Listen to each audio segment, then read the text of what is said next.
What if you're in your 20s, 30s, or even older, and you've never been in love? Not once.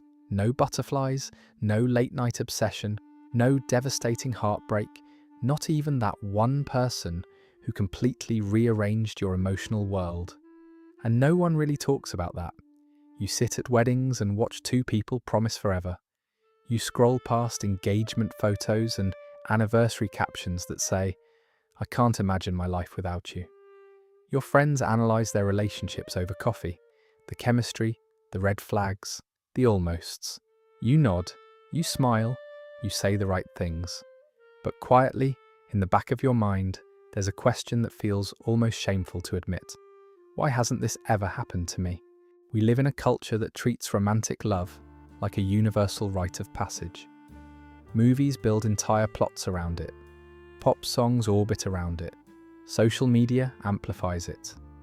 The message is subtle but relentless. Falling in love is not just normal, it's expected. So if you haven't, it can start to feel like you missed something fundamental, like everyone else received an emotional blueprint you somehow never downloaded. But here's the truth. Not being in love does not automatically mean you're broken. It means there is a deeper story behind your experience, one shaped by psychology, biology, environment, and timing. And today, we're going to uncover it.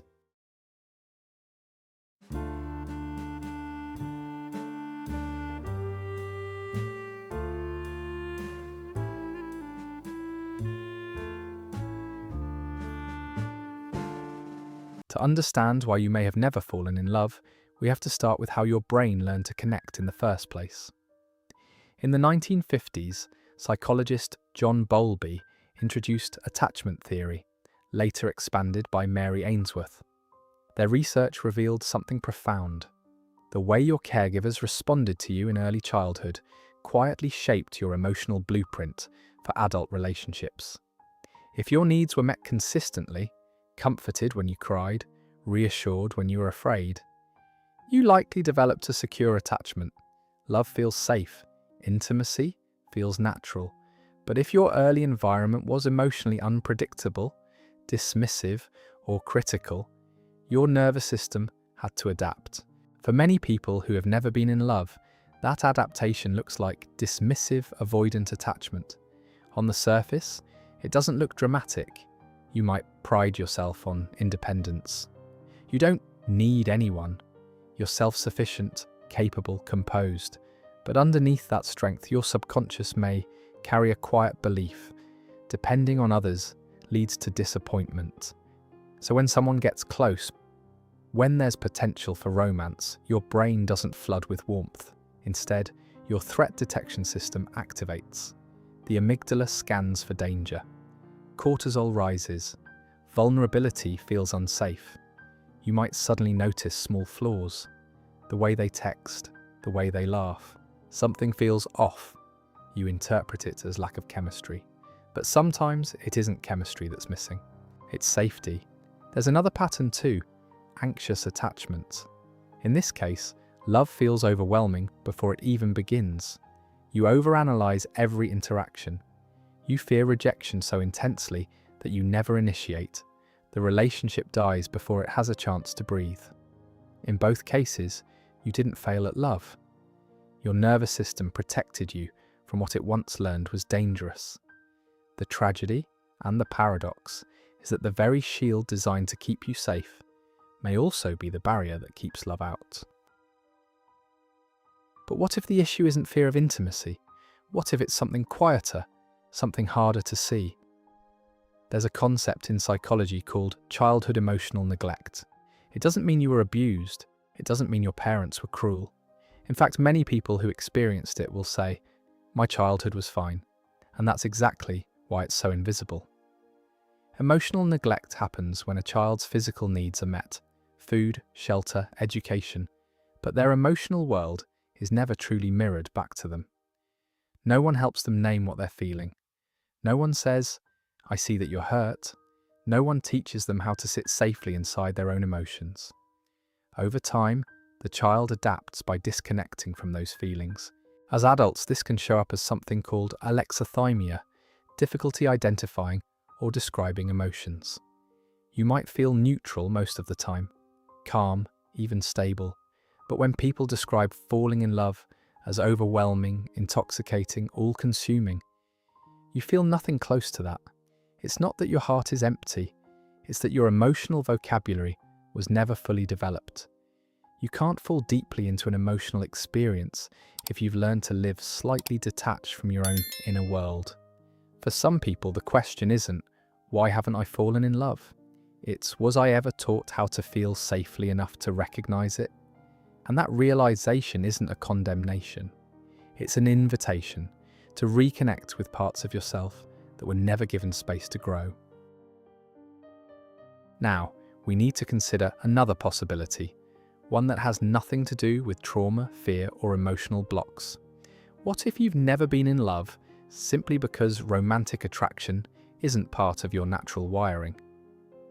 Modern psychology increasingly recognizes something called the split attraction model.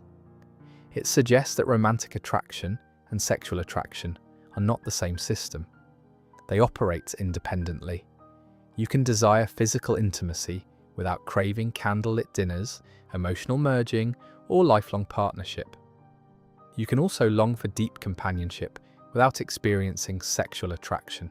If you fall somewhere on the aromantic spectrum, your brain may not generate the same neurochemical cascade, dopamine, oxytocin, norepinephrine, in response to romantic cues that alloromantic people experience. It's not repression, it's not immaturity, it's not fear, it's orientation. Aromanticism exists on a spectrum. Some people never experience romantic attraction at all. Others identify as grey romantic. They feel it rarely, under very specific circumstances. Demi-romantic individuals may only develop romantic feelings after a deep emotional bond has been established over time.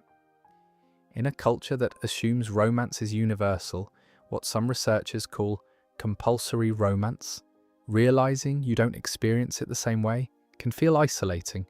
You might question yourself, wonder if you're delayed, broken, missing something essential. But consider this, if someone is colorblind, we don't accuse them of failing to see red. We recognize their perception is simply different. Romance may not be your primary language of connection. That doesn't make you less capable of intimacy, loyalty, or depth. It just means your emotional landscape follows a different map, and there is nothing defective about that. There's another layer that rarely gets discussed in conversations about love: neurodivergence. If you have ADHD, are on the autism spectrum, or process social information differently, romantic connection can feel less like magic and more like a complex code everyone else somehow learned to read. Flirting, for example, is often indirect. It relies on subtle cues, prolonged eye contact, tone shifts, playful teasing, ambiguous text messages. For some neurodivergent individuals, these signals aren't intuitive. They can feel confusing, inconsistent, even stressful. You might replay conversations in your head for hours, wondering, were they interested or just being polite? Or you might miss signals entirely, only realizing months later that someone had feelings for you. Dating environments can also be overwhelming. Loud restaurants, rapid-fire small talk, the pressure to perform socially, sensory overload and social fatigue can shut down your ability to feel present, let alone romantically open. This doesn't mean you're incapable of love. It may mean you require clarity over ambiguity, direct communication over guessing games, emotional safety over performance. In a culture that romanticizes spontaneity and unspoken chemistry, your nervous system might simply be wired for a different rhythm, and that difference deserves understanding, not self-criticism. But what if you do want love? What if you don't feel avoidant, you're not aromantic, you don't struggle socially, and yet it still never happens? Welcome to the modern dating landscape. In 2004, psychologist Barry Schwartz introduced the concept of the paradox of choice. His argument was simple but unsettling. While some choice increases freedom, Too much choice increases anxiety, paralysis, and dissatisfaction. Now apply that to dating apps. For the first time in human history, you carry access to thousands of potential partners in your pocket. Swipe, match, scroll, repeat. On the surface, this should make love easier. But neurologically, it does the opposite. Each swipe activates a small dopamine reward loop. Anticipation, possibility, novelty. Your brain begins to crave the potential of someone better. Funniest, smartest, most attractive, most aligned. So when you go on a date and it's good, not electric, not cinematic, just human, your mind whispers, what if there's someone 10% more compatible? This is where perfectionism quietly enters the room. If you're high achieving in other areas of your life, you may unconsciously treat relationships the same way. You optimize, you compare, you measure, you hesitate. But love doesn't reveal itself in bullet points. The illusion of the perfect partner keeps you scanning instead of investing, evaluating instead of experiencing. You're not failing at love.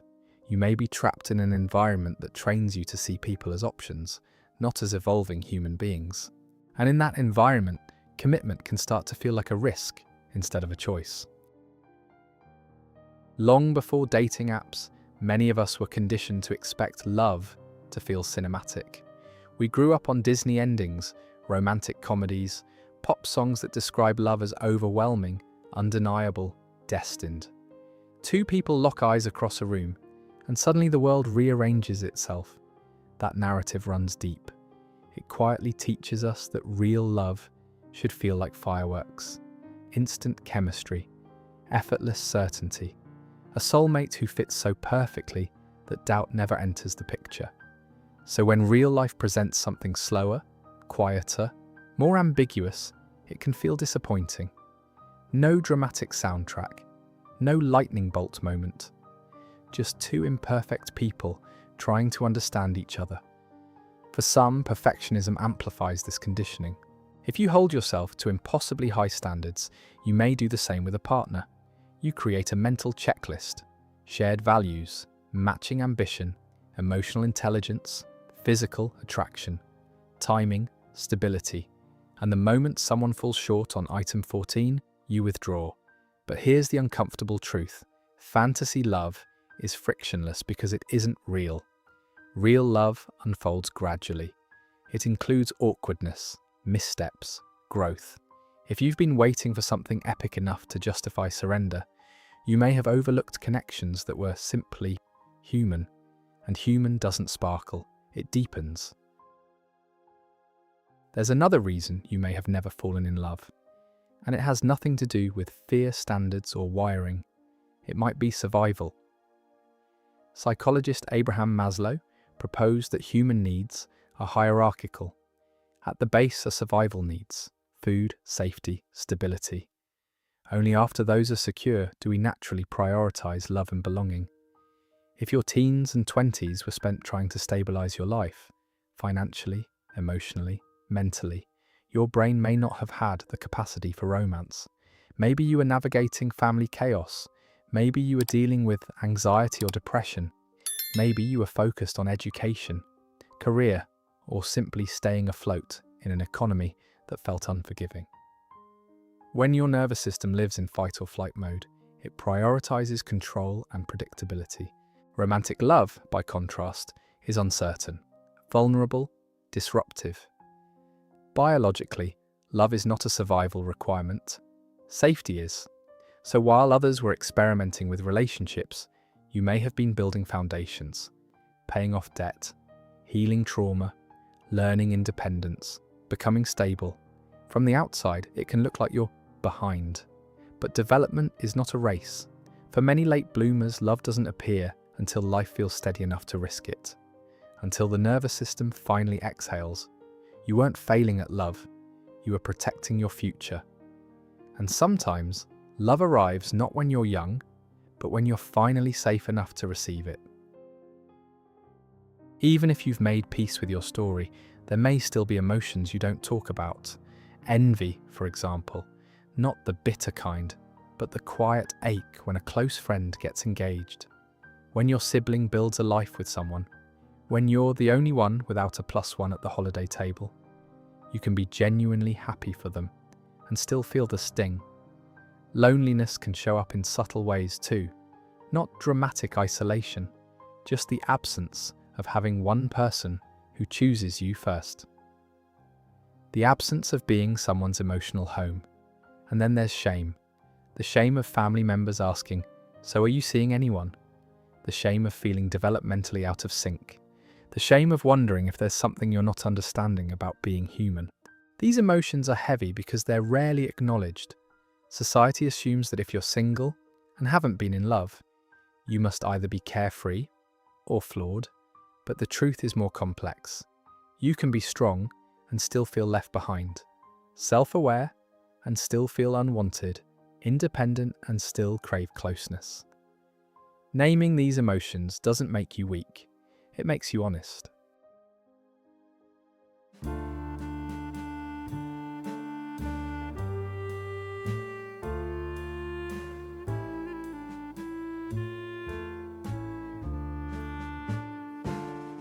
If you've never been in love, here is what I want you to remember. Romantic love is not the only evidence that your heart works. In ancient Greek philosophy, there wasn't just one word for love. There was eros, passionate, romantic desire. But there was also philia, deep friendship, storge, familial devotion, and philautia, self-love, the quiet ability to feel at home within yourself. Our culture elevates eros as the ultimate achievement. But a life can be rich with connection without following that single script. You may not have experienced romantic infatuation, but have you cared deeply for a friend, felt protective over a sibling, sat beside someone in their grief, learned to forgive yourself? That is love. Wholeness is not granted by another person. It is not unlocked by a relationship status. You are not half of anything waiting to be completed. Maybe love will arrive later. Maybe it will look different than the movies. Maybe your capacity for connection expresses itself in ways the world doesn't always celebrate. But you are not behind, and you are not broken. If this video made you feel seen, let me know in the comments. Share your experience. This is a space for honest conversations. And if you want more psychology-based reflections on the quiet parts of being human, consider subscribing. You're not alone here. Thank you for watching.